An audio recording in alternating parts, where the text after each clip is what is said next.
যারা healthy breakfast খেতে চান তারা নিজেদের জন্য এবং বাচ্চাদের জন্যও এই ব্রেকফাস্টটা বানাতে পারেন। এখানে সুজি নিয়ে নিয়েছি হাফ কাপ, টক দই নিয়ে নিয়েছি 4 চামচের একটু বেশি। অল্প জল দিয়ে আমি একটা ব্যাটার তৈরি করে নেব। ঢাকা দিয়ে আমি মিনিট করি এটা রেখে দেবো। এখানে কিছু সবজি আমি নিয়ে নিয়েছি, টমেটো, ক্যাপসিকাম, গাজর, পেঁয়াজ, কাঁচা লঙ্কা। এই ব্যাটারের সঙ্গে খুব ভালো করে আমি এটা মিশিয়ে নেব। আমি একটা ফ্রাই প্যানে কিছু সর্ষে আর কারি পাতা দিয়ে একটু ভেজে নিয়েছি, নিয়ে ব্যাটারের সঙ্গে আমি মিশিয়ে নিলাম। নুন দিয়ে দিলাম।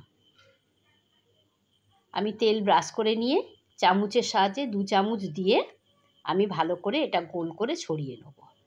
গ্যাসের ফ্লেমটা অবশ্যই লোতে রাখতে হবে। একদিকটা হয়ে গেছে, উল্টো দিকটা আমি ভেজে নেব। এইভাবে বাকিগুলো আমি ভেজে নেব।